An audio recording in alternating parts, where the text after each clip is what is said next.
Good morning, everybody. Being a bookish person, I have to work this way, and otherwise I cannot navigate 15 minutes with any degree of effectiveness. I'd like to start with a quotation by Ben Okri. It was part of his speech he gave at the 13th Memorial Lecture for Steve Bantu Biko. And he says, pass it on, that there are three Africas, the one that we see every day, the one that they talk about, and the real magical Africa that we don't see unfolding through the difficulties of our time like a quiet miracle. Of course, there are more than three Africas, but we're dealing here with perspective, with how one sees, how one talks about, and this incipient idea that somehow on this continent, in the midst of all the gravity and all the abuse and aberration, there is beauty. It's on the basis of beauty and the human, or the idea of a planetary humanism, that I'm going to base this talk on art that comes in and out of Africa. For example, the F&B winner for this year has said that he's involved in becoming, as a future state, in furthering of the post-colonial project. Now, after 50 years of decolonization across the length and breadth of this continent, we ask ourselves, what have we truly liberated, and how are our arts effectively operating at the moment to answer the needs of the majority on this continent? The Nest Collective, who are also involved in this space, bring up this idea, importantly, of collectivity, of the need for thinkers, makers, and believers who can explore our troubling modern identities to reimagine our past and remix our futures.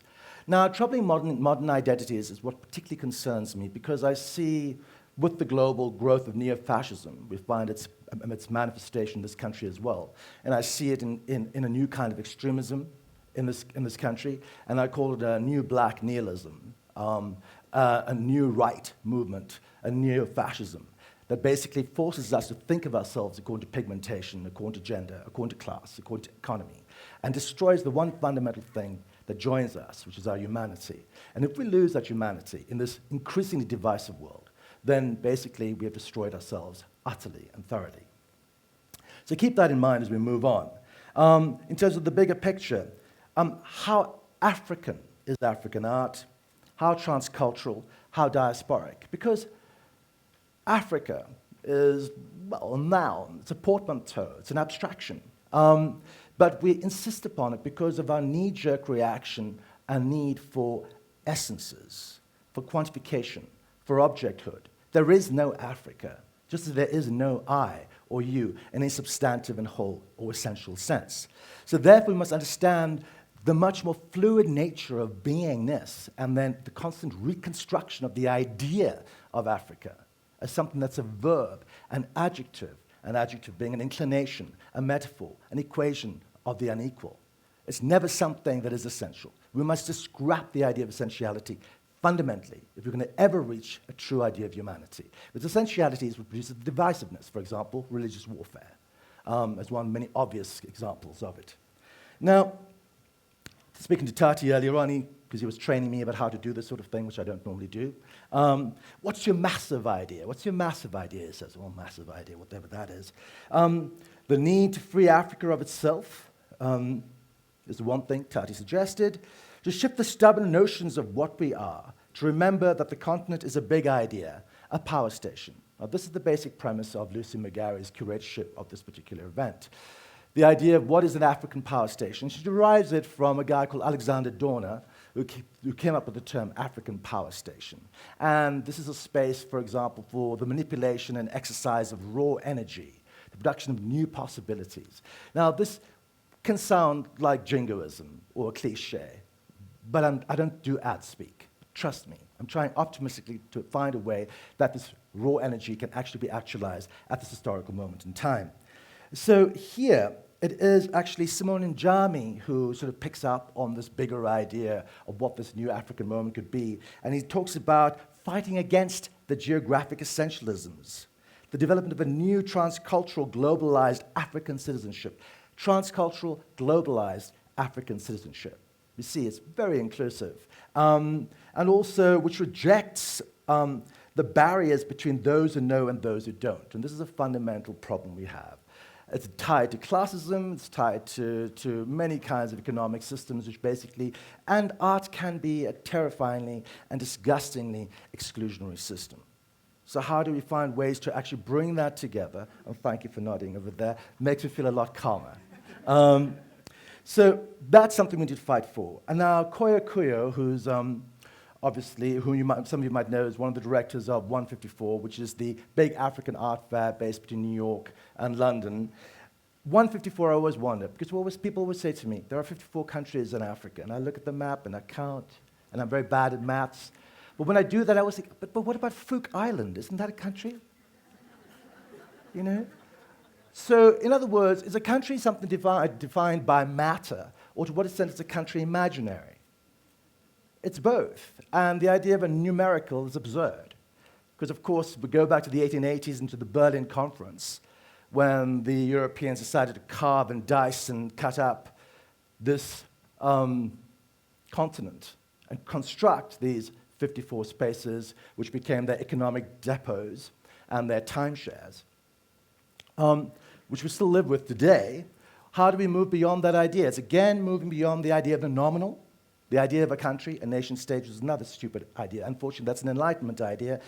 And the Enlightenment tended to have some very good ones and some very bad ones, and that was one of the very bad ones. So, therefore, we need to break away from geographic essentialisms. We need to create a new transcultural global African identity. And as Koyo Kuyo says, and this is very important, we also need to break away from canonization and the narratives of art and connect theoretical, visual, practical, and local knowledge. I loathe the idea of canons as I loathe the idea of power, and I was invited to the VIP event 2 days ago, and I ran away, feeling utterly sick to the core. The very notion of a very important person is a preposterous idea. It creates other hierarchies and devastates and kills the idea of the global planetary humanity that I'm talking about. But so she is also on that move to try and shift. To do that, we have to deinstitutionalize, break. But please, I'm not talking here about the moronic endeavors of decolonizing our campuses, because that is yet another product, a nihilistic product, a black essentialist, dangerous product, which is actually destroying the fundament of education. Now, you might think I'm an old fogey for saying this, but think about it. There are many reasons behind it. I can go through Fanon to explain the disastrous consequences of this, but I can't. Right now. But what I can talk about another preposterous idea which is connected to the art world. It's the idea of the new scramble for Africa. Has anybody heard that term?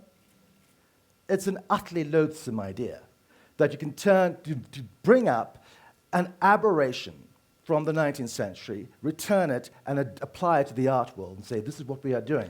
That clearly indicates that what we are trying to do is commodify, quantify, essentialize, Africanize the idea of African art. How African is Ed Young? Point is, Ed, of course, Ed created TED, not this moronic idea of TED, the 15-minute narcissistic enterprise. No, he created a teddy bear, which you can see, a teddy bear in white jockey shorts fiddling with himself, which is pretty much what we do. It's narcissism, it's onanism. It's the obsessive-compulsive need to watch other people. You're the voyeur, I'm the sadomasochist. But so, the scramble for Africa, which is what you need to watch out for, and what we need to return to, the core thing, the idea of the human face. Now, it was Steve Bantu Biko in I Write What I Like who argued that what Africa will return to the world is a human face. He did not say a black face, he did not say a white face, he didn't say a transgendered face, an albino face, he said nothing of the sort. These banalizations we live through. He said a human face. That's what Africa will give the world. Now, this is a fundamental idea which I think has not really been developed, certainly not by the Black consciousness movement right now. We clearly know nothing about humanity. Now, the key thing, what he said, was this. Africa, after 500 years of colonization, and now as the rest of the world, and not just Europe and America, but of course China, is turning Zimbabwe into its playpen. But the point of the matter is that if Africa is going to give the world a human face, it's because after 500 years of colonization, there's no ways ethically, humanly, that the West can come back and repeat what it did so obscenely to this continent. So, with this new fascination with Africa, and Achille Mbembe, that potentate, does argue that Africa is the center of the 21st century. That is a good idea amongst his other very dubious ideas. But the key thing I would like to argue here is that why would Africa be at the center? It would be at the center because of a need for a new restorative humanism, a planetary humanism, a new kind of ethic. And Africa is the epicenter as a being, as a locus, as a dream for an entire Earth to actually reinvigorate, regenerate itself. And that is what I think fundamentally. So yes, while art dealerships fly in and out and art gets exported, etc., the fundamental thing remains this, is that we are at the epicenter of the Earth right now in terms of its morality. If you think about the massive global divisiveness, the rise of neofascisms here and abroad, this is what we can give back. But Africa is not simply a landlocked idea. One must remember the oceans. One must remember fundamentally that we are a diasporic species. That's why the notion of a sedentary culture, a nation state, an individual are preposterous and idiotic and moronic nouns. We live in a space of perpetual flow. If we understand that, then we can embrace all of the Earth and see that as part of Africa. That's why a friend of mine, Jean-Marie Jackson, came up with the term hyperlocal. She teaches at Johns Hopkins, but this particular word I think is really precise to actually explain our connectivity, but also our collectivity, our locality. That's the key thing here. But in the midst of this fascination with globalization, the thing that does also worry me is this. Are we flatlining? Think about McDonaldization, for example. That's globalization. Is it good? It's fucking awful, okay? So is the art world picking up on that same kind of Esperanto, creating this new kind of language which we all speak and we all feel connected to and say, yeah, New York, London, Paris, Joburg, you know? But are we flatlining, in other words, in the attempt to create this new Esperanto? And here, Omar Al-Khattan makes the following point. He says, the globalized art market is nothing but a colonial market by proxy. So that is the dark side of the equation. And then on the positive side, you've got this Brit communist, J.J. Charlesworth, who speaks about a dispersed nodal 21st century paradigm as what we cannot escape, which we actually have to engage with as central to how we understand the world. So yes, we have an acute sense of where we are, right here in Johannesburg, for example. But we all also have a sense that we are everywhere, that we are multiple, that we are protean. When did we ever stop doing that? Who has the audacity to look at another person and define them according to their physical disability, or their color, or their gender, and define that as their humanity? That is absolutely preposterous, but it's tied to, again, a deceleration of mind, which ridiculous phenomena like TED Talks is party to, because concentration levels, of course, have collapsed. Now, finally, I want to conclude simply by not talking about the African power station, the art world, but talking about one of my favorite pubs. Well, this is one of mine, so I'm wearing it. It's my best friend's pub in Cape Town, called Ganesh. But there's a pub in Joburg, which I love as much, called the African Freedom Station. I don't know if anybody's been there. It's in Westdean. Now, if you know it, Westdean was Triumph.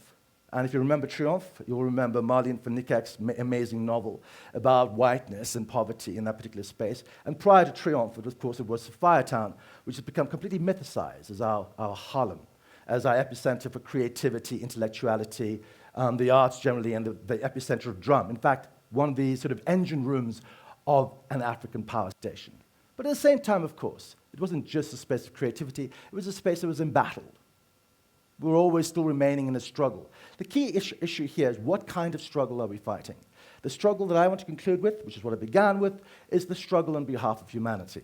If we cannot do a struggle on that basis, we might as well just forget about it, because identity politics, while useful, is also a terribly stupid idea.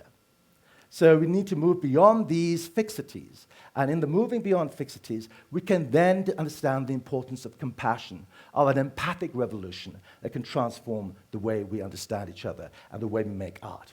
Thank you very much.